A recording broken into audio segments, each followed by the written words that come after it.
And I think oftentimes when we don't lead with that empathy, when we don't have that love in the fabric of what we do, we often lead with, I know what it was like being in your shoes. And because I know.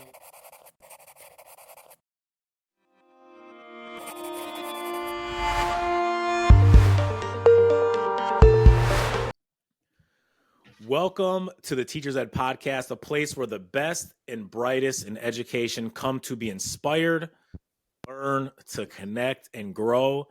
As always, I want to start by thanking our sponsor, Be Well Teacher Box, a gift box to help educators focus on their well-being. By using code TEACHERSED, all one word, you can save $7 off your first box. If you haven't, please subscribe, please like, please leave a review. This helps us get in front of more educators just like yourself. Let's begin. Today's guest, I am honored to have today's guest. Not only is he a friend of mine, he is like a brother, he is a colleague, he is someone that I have grown with in the educational space. Jeremiah Brown, a true force of inspiration. From his days as an NFL athlete to his current roles as a sought-after speaker, author, and leadership coach, Jeremiah has dedicated himself to making a profound impact on the lives of others. With a remarkable ability to ignite a sense of purpose and resilience, he guides individuals and teams towards reaching their full potential and cultivating positive team cultures. Jeremiah is a former athlete, a director of athletics, and school leader of culture and leadership development, allows him to seamlessly connect with audiences from all walks of life. Through his engaging storytelling and practical strategies, Jeremiah empowers his listeners to overcome challenges, embrace servant leadership, and achieve extraordinary success. I want you to prepare to be inspired and transformed as Jeremiah joins us. He is someone that has a powerful story. He is just dynamic. I have seen him speak at conferences. He is someone I talk to on a regular basis, bouncing leadership. So you are in for a treat, Jeremiah, my brother. It is an absolute honor to have you on. Thank you for joining me today. Man, Ed, I'm honored to be here, man. This is incredible. Who you are as a man, husband, leader, and sought after speaker, man. I'm just like, man, he chose me. So we here, man. I'm excited to lead. Let's get it. We chose each other, bro. So I appreciate it. Man, to start, I'm gonna kind of put you on the spot because there's something I just want you to kind of jump in and share, because I think for people to understand the work that you do, I think they need to understand a little bit about you. And the story that I want you to share, if you don't mind, is the transition. When you shared how you shared a field with some of the best in the world to where you end up, could you just take a minute or so and just share that story? Because I think anyone that's listening really needs to understand, because they see us now. And we're polished, we're put together, but they don't understand like how we had to be part of, how we had to put ourselves back together after challenges. So can you just share a little bit about your story so people can understand? Man, that's so good. People look at my life today in 2024 and they think that I've always been here. They think that, I've always been this polished up, as you mentioned, that I've always been this structured, that I've always been this clear on who Jeremiah Brown was and what impact he's going to, have in this world. And the truth of the matter is haven't always been here. It's been a constant battle of me figuring out who Jeremiah Brown is, me facing adversity, opposition, trials, tribulations.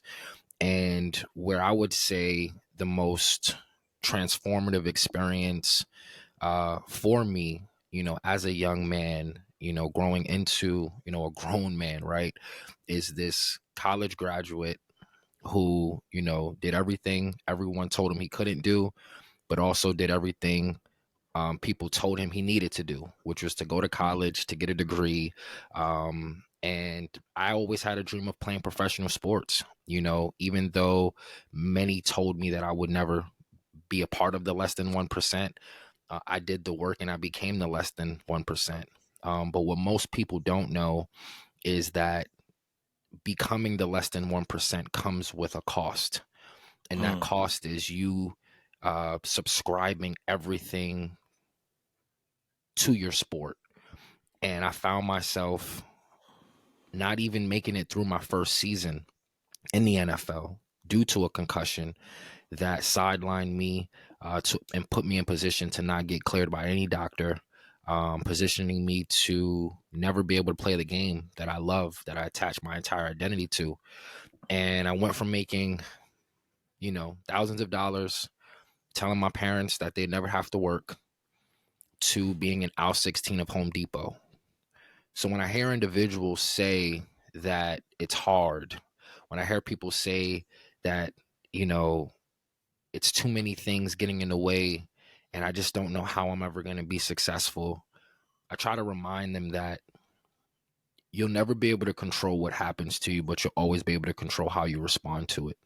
And I think for me, it was choosing to respond in a way that I didn't fully understand, 10, 12 years ago, but now knowing that I'm experiencing, here's the New York City, right? I am now experiencing the reward of what I invested 10, 12 years ago, and when people look at my life, they're like, man, I want what you have right now. But I always say, do you want it to take 10 to 12 years? Because that's what it took for me, Yep. and if your answer is no, then you don't want what I have, so, just going from playing in the NFL to, being in aisle 16 of Home Depot was as traumatic as it sounds, right? Like I was, you know, in the garden department, and I had no idea what God was doing at that time, but he was planting a seed and it broke me down. But when he planted that seed in aisle 16 of Home Depot, I say that what people see now is the fruits of that labor, the harvest, of that. So yeah, man, it was traumatic, but it's what really led me into my career in education. And I tell everyone that education is what saved my life, because it is what Mm. gave me, it was the first thing that gave me purpose outside of my sport. And I truly believe that my assignment in this world is attached to education. Yeah, and hearing what you're saying, I know that there's a teacher that's listening, and it's like, everything you did was, subscribing to be the one. There's a teacher that's listening that to them, it's like when you talk about I'm more than an athlete, like you're more Yeah, than a teacher. for And sure. I think one of the biggest That's good. mistakes that a lot of educators make is That's good. they make teaching their identity. And it's Yeah. good to be like, teaching is definitely your purpose, Yeah. but it's not who you are. Like Man, that's it's so good. what you do. And I Yeah. think, just starting off and just sharing with the listener right away, like hearing Jeremiah's story, like being a football player was what he did, not who he was. Yeah. And we get so lost in the sauce of like teaching has to be everything that your life Yeah. revolves around. Like, no, it doesn't. Like Yeah. it's revolve around from 8 a.m. to 3:30 or whatever your work Yeah. day is. Then like when you walk out the door, you're Jeremiah Brown, the husband, Jeremiah Brown, the Absolutely. father, Jeremiah Absolutely. Brown, the friend, the brother, Yeah. the whatever other titles you wear. And I think, that's the biggest challenge getting across to educators is like you Yeah. are more than just a teacher. So Yeah. hearing you say that, I just kind of hammer that point home for someone Big today time. because Big time. it's yeah, it's what it is. But what I want to kind of dive into today, because I know you're really an expert in the field of leadership, so I want to talk about EQ leadership. Yeah, here we I go. sat in one of Let's your do it. presentations in San Antonio, and as a school leader, like I took a lot away from Mm, your presentation. So can you just kind of share with people, there's teachers listening, there's leaders yeah. aren't even in education, and this is going Yeah. to apply to them. So just dive into what is EQ leadership. Yeah, man. What is it for people that aren't aware That's of it? that's good. I think in order for me to provide the most transparent and clear context to my perspective on EQ leadership, is for many this may be a paradigm shift, and I have to go back to where this started for me. And it started because kids, parents, teachers would always ask this question, and the question was, Jeremiah, how did you become a part of the less than 1%? Like, how did you position yourself from a high school that people weren't getting recruited from? How did you get a Division I scholarship? How did you then go to a college where NFL teams were not drafting players, they weren't signing players? How did you always find yourself in a situation where you are always a part of the underserved, underprivileged, but you always found a way to, like, position yourself to thrive as opposed to where everyone else is surviving? And it was my emotional intelligence. It was my ability to understand and embrace that uncertainty is always going to come. Challenges are always going to be faced in front of me, and I won't ever be able to control it. However, I'll always be able to control how I choose to respond to it. So, in the communities in which I grew up in, and in which many educators are leading and teaching in, you have these babies who are coming from environments where they have to climb mountains just to get into your classroom, right? Yep. And they're faced with so many different things, but oftentimes, because we as educators and school leaders have bottom lines that we need to meet, if it's test scores, if it's increasing attendance, my thing is, we cannot have high expectations for our babies without and very low teaching. And Mm. I truly believe that if we can equip our young people with the emotional intelligence, when they're faced with difficult times, when they're faced with feedback, when they're faced with challenges, they will have the proper emotional responses to respond in the manner that's going to propel them forward, not hold them back. So for me, being met with challenges on my quest to going to college for free, I responded in a way that pulled me forward. When Hmm. on my quest to playing in the NFL, I was met with challenges. How am I going to pay for this? How am I going to do that? I responded in a way that was emotionally intelligent to pull me forward. Now, as an educator, I now have the responsibility to control the environment that these kids have every single day. And I Hmm. think as educators, oftentimes we forget that we control the environment that they have. So Yep. by knowing that we control the environment, if we are not leading from a place of EQ and we're only leading from a place of IQ, then how well are we really serving the people that we've signed up to serve? You know what I mean? And that's an understanding that we need to listen to them. We need to learn them. We need to not Yep. just have values plastered all over the wall, but actually live them every day. You know what I mean? And then living with purpose, right? So these things is a framework that we, created, my team and I, with my company lead, and we've been very, very fortunate enough to, travel the country and have, great leaders like yourself, sitting on our sessions, as it pertains to that. But, I had to kind of go back to really just lay the land of like where this EQ mindset and philosophy came from and why I believe it's so important. Because the last thing I'll say is, well, not the last thing on this podcast. Hopefully, there's more to say, but We're not um, done yet. right. I will on this notion is,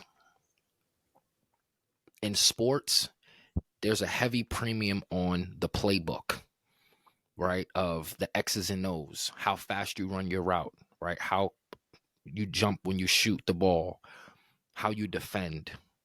But there's a low premium on the development of character, the development of Mm. social emotional intelligence. When we think of the classroom, there's a high premium on test scores, there's a high premium on attendance rates, but there's a low premium on how we teach time management, how we teach students to respond to certain things, right? So Yep. I think it's about not only subscribing to the IQ of making sure that students are passing exams, but also subscribing to the EQ of how students respond when they're in a test and they see all of their students finishing before them and they get anxiety and then they just start bubbling anything or they don't fill it out. These are things that we can increase, through emotional intelligence. So I know that was long winded, but man, Yeah. I'm so passionate about this. Yeah, but it's good because one of the things that I've learned really in the last year, and I heard this from an educator when I used to go out and do a lot of speaking in schools and talk about and creating safe spaces. And one of the things, a teacher pulled me aside at the end and they were like, you should include creating a safe space for our teachers as well. That's And I good. think, That's good. hearing what you're That's saying good. is, leaders are leading the way the leader in front of them led. A lot of teachers are teaching the way they were taught. And those high premium test scores, attendance, star exams, they, all those exams that just are a snapshot. But then, like, are our kids good people? Are our teachers Yep. good people? Like, is there actually teaching going on? Is there learning? Yep. Trying to teach a test. But I think a lot of it goes back to how people were led by the person in front of them before they got in that position. And I think There we that's go. one of the There biggest we go. challenges that I see in schools. That's good. Just doing what we saw the people in front of us do. It That's doesn't good. mean it's completely wrong, but I think in today's age, we have to be more conscious of things that you're talking about, That's like the good. anxiety. Like, you have Yeah. adults That's that good. when you put the praxis in front of them, and I don't know, I don't know what the state, like the That was exams that in was New York would be that, that called, was me. That was me. I had that struggle. anxiety, man. Struggled, man. Man.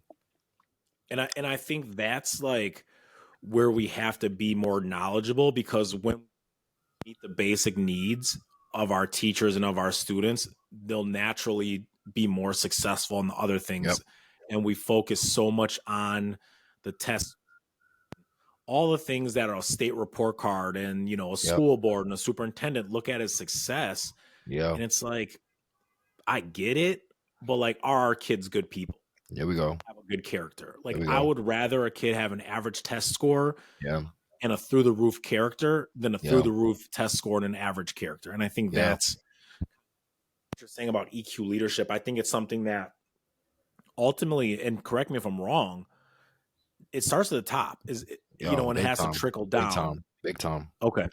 Big time. So, Absolutely. so let's talk about, if it starts at the top, what are some things, first of all, let's briefly, what are your characteristics for someone that's listening? And you don't have to go too deep into them, but can Mm-hmm. you go through what, just a high overview of what that framework looks like? There's a school leader that's listening, there's a teacher that's listening, Yeah. that's like, okay, I heard it, but what Right. is it? Like, what are those, what's that Yeah. look like? No, that's excellent, and this framework was modified and developed to fit every space and place where a leader's feet are. So if you are a paraprofessional and you are leading a group of students with learning disabilities and you are with a student every single day, this framework can best support you to lead that student, lead that classroom by supporting the teachers. If you are a classroom teacher, if you are a co-teacher, if you are a principal or a superintendent, whatever level of leadership you are at, this 5L framework can really help position you to just better understand how to serve the people that you are leading. I think oftentimes we as leaders, we get so wrapped up in the role that we forget what leadership is. And when I say Mm, the role, I mean the title, right? You yep. become a principal, you become a superintendent. There were exams, there were degrees, there was a lot of things that you had to do from a IQ standpoint to get that position. And when you get it, sometimes it's hard to shift from just IQ and EQ, because for sometimes it may not require much EQ to obtain the title, so you stay in this IQ loaded, front loaded space to where now everything becomes about data, everything becomes about numbers instead of people. If you are an educator, you serve people. If that's students in the classroom, if that's staff leading the classroom, or if that's families that are within the community, you serve people. So we developed the 5L framework to help leaders become inclusive wherever their feet are. And becoming inclusive is creating that safe space where people feel loved, they feel seen, they feel heard, and they feel valued. And we do that through these 5Ls, which is listening to your people, right? Taking the time to take the AirPods out and actually listen to what people are feeling, what people are thinking, right? And in doing that, that positions you to then learn who they are. And when you can learn the people that you serve alongside or that you serve each day, it's going to allow you to better connect with them. And when you better connect with someone, they're going to be willing to be a little bit more vulnerable. It may take some time, but it's going to happen if you show up consistently, and this Yep. is who you are, not something that you're like flipping on and off, right? Like servant leadership isn't a flip of the switch. It's not when you come into work, you flip the servant on, and then when you leave work, you take it off. Like when you're at home with your family, there's still a level of service to your to your spouse, to your kids, to your, siblings. And that's really, in essence, where we really try to focus on in those first two L's, is really getting to understand the service part. And then the last three L's is living values, right? As much as I know, Ed, when we get it, when we are very fortunate enough to do this work as consultants, we travel and we see different schools, and you see all of the core values plastered all over the walls.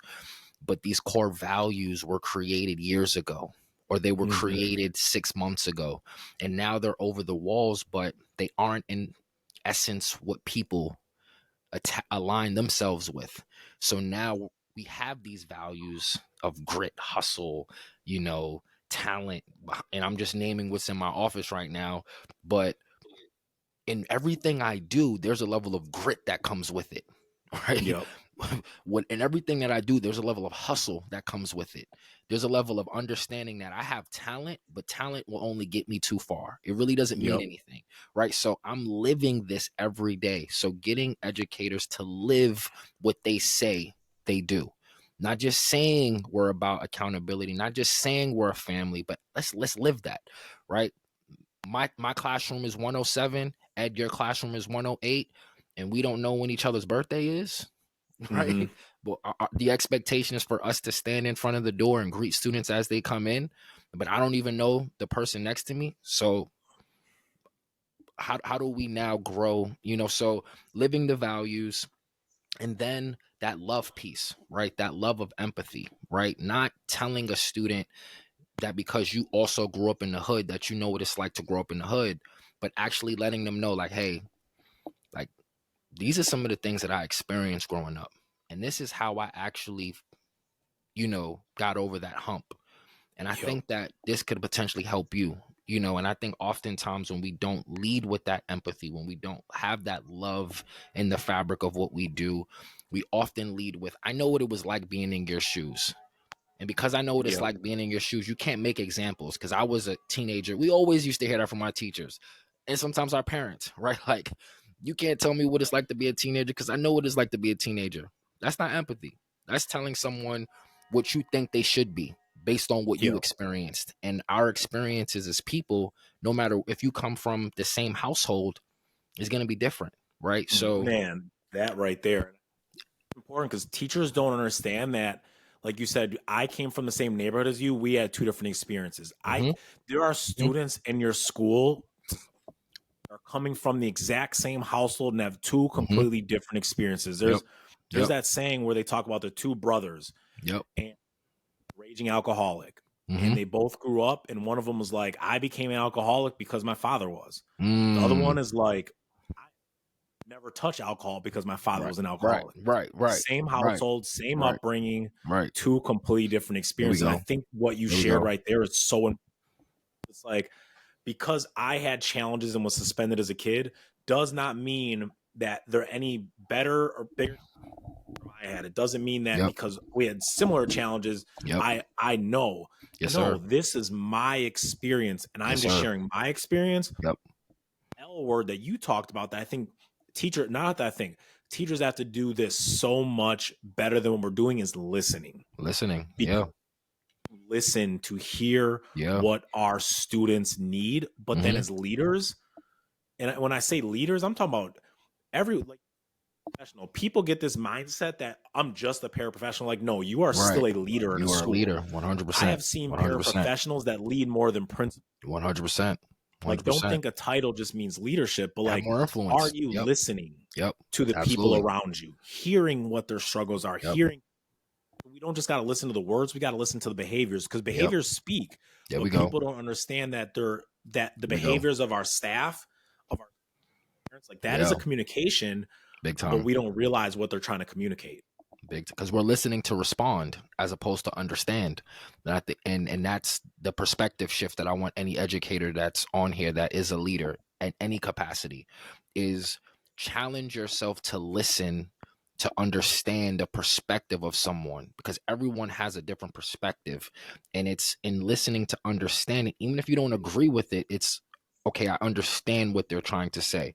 You know, I'm learning this through marriage. I'm learning this through, being a parent, on top Yep. of being an educator. And I think that there's a level of holding yourself accountable to these 5 L's is the purpose of the framework. Like, this is an accountability that can be woven into the framework of how we do PD, how we structure our classes. At what point in our lesson are we listening to our students? At what point in our lesson are we learning what our students are interested in? At what point in our lesson are we actually living the values of, structure, a family, and whatever values we have set in our school? And then at what part in our lesson are we leading with empathy? And then in what part of our lesson are we leading with purpose, right? Reminding students of why we're doing what we're doing and connecting it to what we've listened, what we've learned, Yep. right? What we're loving, right? So it all ties into essentially helping leaders at any space better understand the people that they serve. And that's at the root of it, is you are a leader that was given a title based on your IQ. You as a leader being effective in this title is going to be about your IQ, but also your EQ, and matching that energy with EQ the way you do IQ. And the principals and the leaders, the superintendents and teachers that are failing their communities, it is not because they're not smart.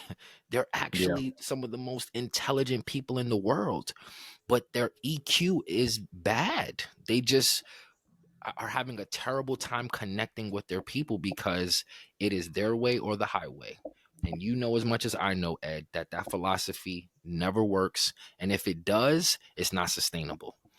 It's a quick fix of everybody's afraid. Everybody's, running away, not trying to make eye contact. And then what happens? They use that word burnout and then they leave the profession. How can Yep. we increase teachers to stay? It is through this 5L framework. And I think, just hearing what you're saying, it's like, are your school, and this is the question, this is a reflective question for any teacher, anyone that's in a school right now. Are your values written on a wall and in a Mm, handbook, or are they? mm, Because it's one thing to have them and they look great and you can read them, like, mm-hmm. you can recite your mission statement, but are you? It's like Yes, when sir. you're living it. I don't have you. What's the saying? You don't have to say what's understood or whatever. Yeah, yeah. I don't have to say what's understood. Like, the Right, values are, I'm living the values. Like, you can right. tell.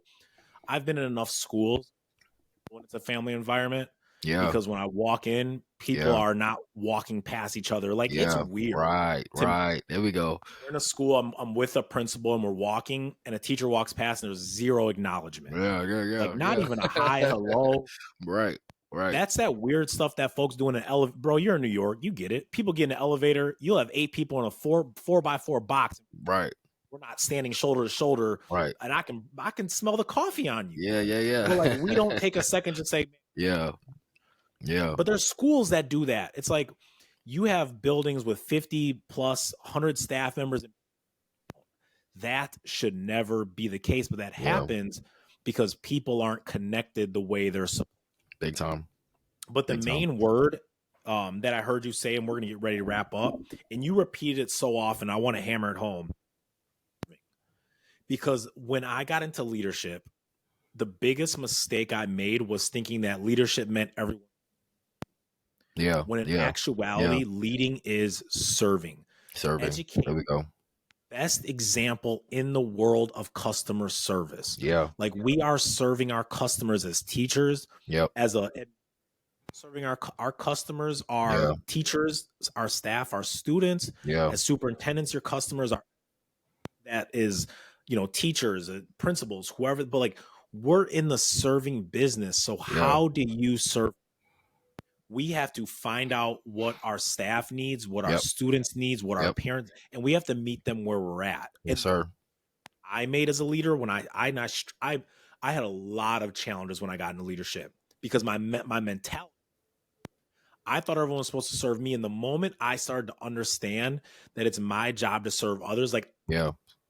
where I am, Yeah. it's my job as a leader to know Right. what Jeremiah Brown needs Right. Right. and meet him where, know that how I serve Jeremiah may be different from how I serve someone else. Yes, And I sir. think that's the EQ aspect that gets missed, Mm-hmm. not even just in in schools, but just in business and sports.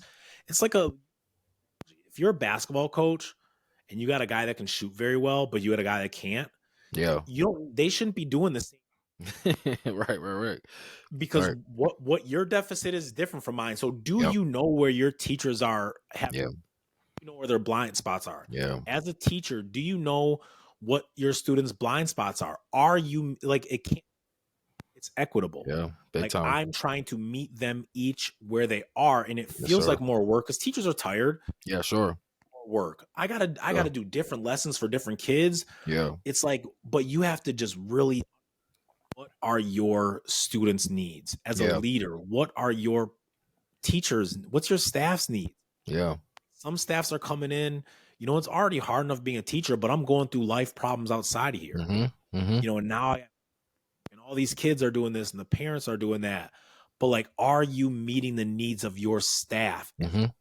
And the moment you start to do that, I noticed the moment I was intentional with the staff at our school, serving the students, serving the parents, the work got done a little Yeah. better Yeah. at those basic needs. And I think that's where I see Absolutely. schools falling the shortest, Absolutely. Absolutely. is it's supposed to rise to meet us. Yeah. Where like it's our job to reach our hand out and pull these people up, not them jump to grab our Yeah. Yeah. No, that's so good, man. And I think, to add to that is there serving allows you to understand, and understanding allows you to develop. I Mm, believe that you have I've gotten feedback. I've received feedback from educators who've applied the 5Ls, and they're like, well, we're doing these things, but then we're still not. And it's like, okay, well, based on the data that you're receiving from the 5L framework, what are we doing with it now? How are we applying this information? And you receive information to develop people. Like, leadership is about serving, but it's also influence. It's also about developing other leaders, other yep. people, increasing their capacity beyond what they may be limited to, or just increasing their capacity overall by challenging them and developing them. And I believe that there is, and this is where I've fell short as a school leader, as an entrepreneur, and that is hiring someone who is competent in the skill of it, because I hired them to do this, but I didn't develop them. I didn't develop their competence to align with the core values that we have as a school community, right? So they have a way of doing it, but they have a way that's not aligned with the way we do things collectively here.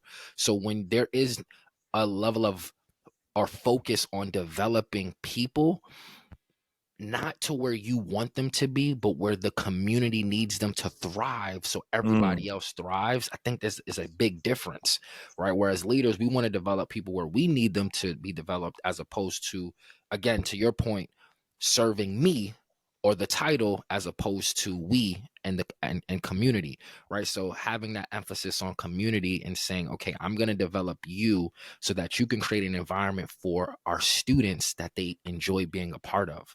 And I yep. believe that that's really what culture is about, is creating a space, an inclusive space, that no matter wherever your feet are, people feel valued, people feel seen, and they're getting developed, right, Yep. into what the community needs them to be, and I think that that ultimately is something that I'm just on a quest to closing the gap on, by Yep. supporting, schools across the country in this space.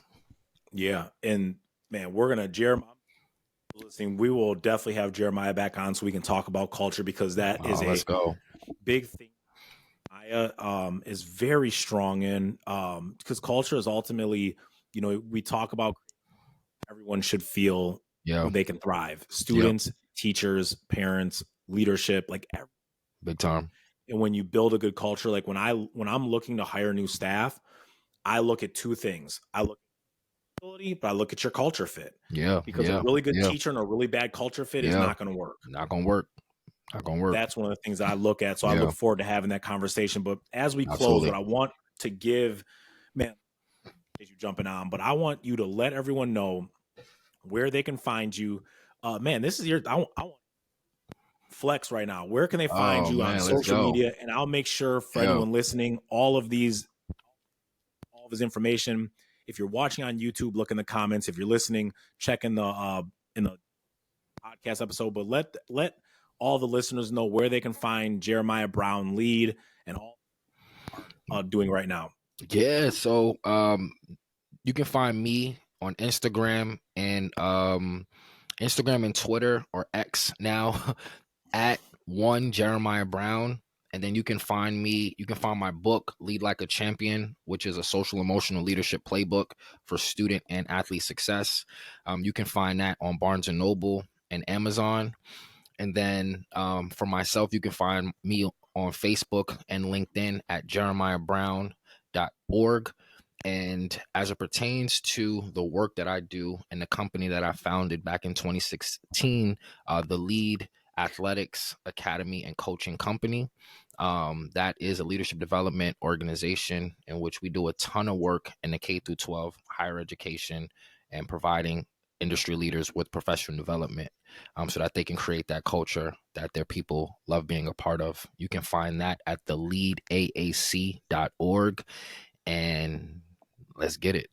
Yeah, and all these things will be, all these links, all of his information will be in the bio or in the you are listening or watching this on. But I would recommend you to connect with him, even if you follow and see some of the things he's doing, because what Absolutely. I have learned in leadership, and please get off. Leadership is not a destination; it is a journey, and 100%. it is Yeah, a journey of growth. Because as society changes, our leadership changes. The absolutely. leadership that worked 30 years ago is not the leadership today.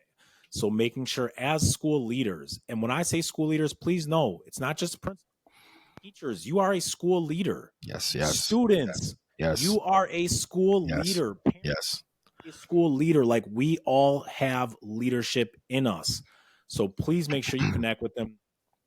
Go give him a follow on all of his platforms. But Jeremiah, bro, it was an honor to have you on being here. Thank you. Again, if Thank you you. can, please like this podcast. Please share it with a school leader. Think value the information that Jeremiah shared with you today. Give us a like, give us a review. See you all next week. Let's get it.